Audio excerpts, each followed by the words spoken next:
Why do the righteous suffer? Written by Morris Cerullo. Chapter 1. Oh, God, why? 5 inches of rain had fallen in Georgia the first weekend in November. Shortly after 1 a.m. Sunday, the rain-soaked earthen dam above Toccoa Falls Bible College collapsed, releasing a 30-foot mass of water that inundated the college buildings, as well as 11 houses and 25 trailer homes. When the churning flooded past, 39 members of the college community had perished, including 18 children. Why on earth would God allow a thing like that to happen? Oral Roberts is a man who has spent his lifetime on the forefront of evangelical Christian service, from the humble beginnings of a tent ministry to the presidency of the outstanding Christian university that bears his name. He has prayed for and counseled countless thousands of people going through dark and tragic moments. In February of 1977, Oral and his wife, Evelyn, were to experience heartbreak of their own. A light plane that was carrying their daughter, son-in-law, and another fine young Christian couple crashed in Kansas. All 4 lives were lost. Why would God let something like that happen in the family of a man like Oral Roberts? Why? I have some very dear friends who have been associated with me in the ministry for a number of years. Many years ago, their little 6-year-old girl failed to return from a visit to a friend's house. For 4 days and nights she was the object of an intense search by police, sheriff's deputies, search and rescue teams, friends, neighbors, and even many strangers. Eventually, her little body was found at the location where she had been brutally murdered by a neighborhood teenager. Why would God permit such a brutal crime to touch the lives of this dedicated, God-fearing couple? Why would He let something like that happen to them? Why? I am not immune from tests and trials either. People look at Morris Cerullo. They see how God uses my prayer ministry. They see me stand before great crowds of people night after night. They see miracles of healing and deliverance brought to other lives. Many of them think, well, Brother Cerullo just has it easy. He is so close to God that God doesn't let anything bother him or touch his life. That is not true. I am human just like everyone else. My family is human. We know what heartbreak is and have had our own trials. He maketh his sun to rise on the evil and on the good, and sendeth rain on the just and on the unjust. Matthew 5:45. Several years ago, I was in deep prayer in the chapel of the World Evangelism headquarters in San Diego, California.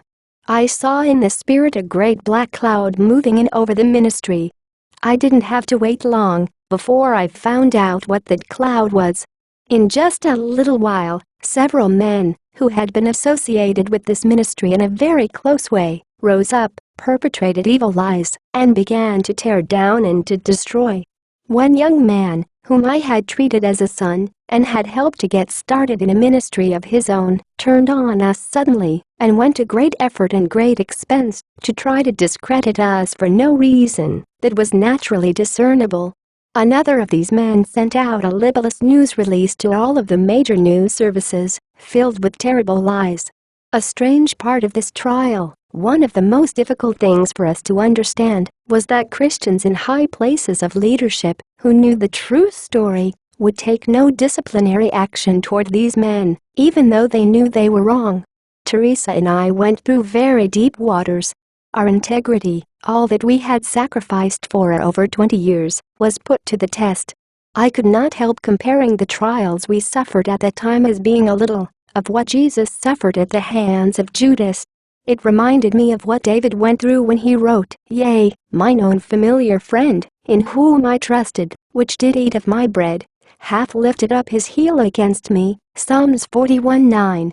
For it was not an enemy that reproached me, then I could have borne it, neither was it he that hated me that did magnify himself against me, then I would have hid myself from him. But it was thou, a man mine equal, my guide, and mine acquaintance. We took sweet counsel together, and walked unto the house of God in company. Psalms 55:12-14. It would have been easy to ask why in our own circumstances. Why, Lord? You know the dedication of our hearts. You know the hours, the tears, the years of sweat that we have put into this ministry. You know we have given our own hearts and lives completely. You know how we have tried to help that young man, even at great financial expense of our own. Yet, you have let this happen. Why? Even while I was deep in preparation for this very book, I had laid the manuscript aside temporarily to prepare for what I felt was perhaps the most important North American crusade we were ever to hold. The crusade was to take place in a very key area of our country.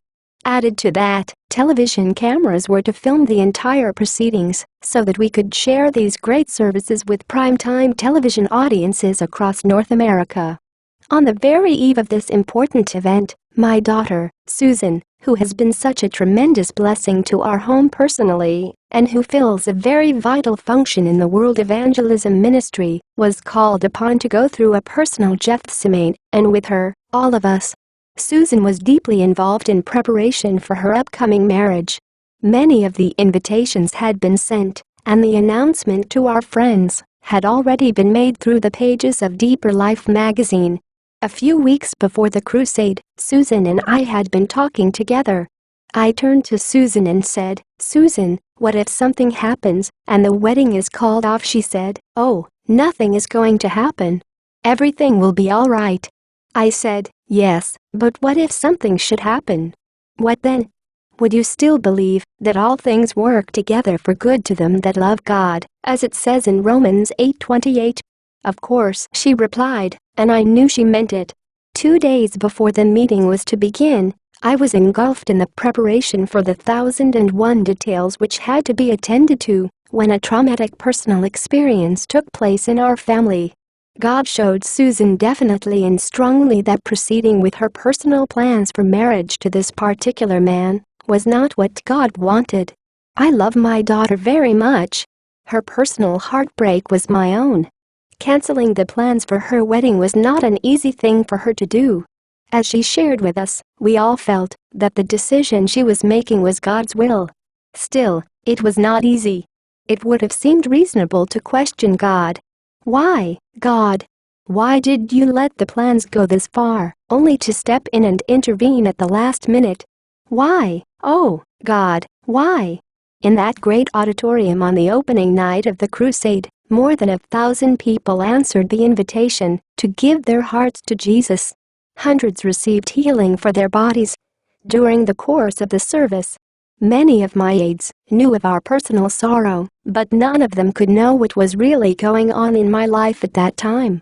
No one but Teresa, sitting near the front of the auditorium, could know what was truly going on in my own life as I ministered to the needs of others throughout that week. Why? Why do the righteous suffer? The question is not why do sinners suffer, why the ungodly suffer, but why, when men and women are living for God with all of their heart and are doing everything they know to please God, why do they suffer from sickness, from accidents, from lost loved ones, from their children getting involved in drugs, from financial failures, from all kinds of tragedies and afflictions? Why? The question of why is probably the most perplexing question that any Christian ever has to face in their entire spiritual life. My mail every week is full of why letters. People write for prayer. They want help. They are seeking answers. They say things like, "Dr. Cerullo, I've lived for God all of my life. I've raised my children in the church and taught them about God, but look at them. They've run away from home and have become punks. They're into drugs. They're in jail. They're alcoholics. Brother Cerullo, why?" Another might say, "Dr. Cerullo, I'm serving God with all of my heart. I pay my tithes, but I keep having unforeseen expenses. I just can't seem to get ahead. I am always in a financial bind. Why?" Another would question, saying, "I have been prayed for over and over, Brother Cerullo. I see people all around me getting healed, but I don't get my healing. Why? What is wrong with me?" Yet another would write and say to me, "Brother Cerullo, I tried to keep my family in church. We read the Bible and prayed together. But now my wife, or husband, has run off with someone else and has left me to raise our little children alone. Why did this happen to me? These are just a few of the types of questions that continually pour into my office from the heart of troubled people. Let me share with you a heart-rending letter I received recently from an elderly lady. Dr. Cerullo, I believe in the power of prayer, but in 73 years I have suffered so much, to a point where I had not a bed to sleep in or a hole to call home. Brother Cerullo, I'm alone, though I have 3 children. I have not seen 2 of them for 20 years. One I see, but his wife holds him around her wrist. I only saw him 1 year ago at a funeral, but it was not a mother and son meeting. I never did drink, or smoke or ever do anything to hurt myself, or to make the Lord angry at me. But I cannot suffer anymore. I am too old to go on.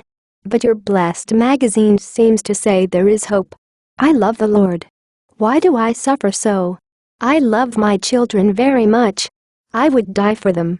My body is broken down, tired from trying to work a bit for the roof over my head. I've asked the Lord to help me 100 times a day, a prayer from my inner being. Why do I suffer?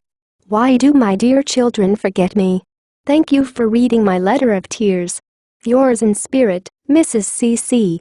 Yes, my letter of tears. There is no age limit or generation gap in suffering.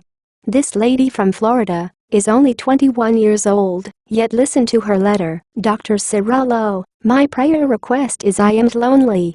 Pray that I may find a husband. I have very bad bones in both of my legs. It takes 4 operations to correct it.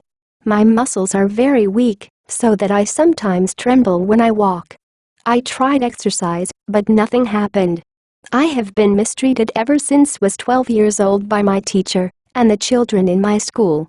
I also was operated on when I was 12. They made my legs look unstraight, and everybody picks at me. I guess that is why I am so lonely. I quit school when I was 16 years old because I couldn't stand it any longer.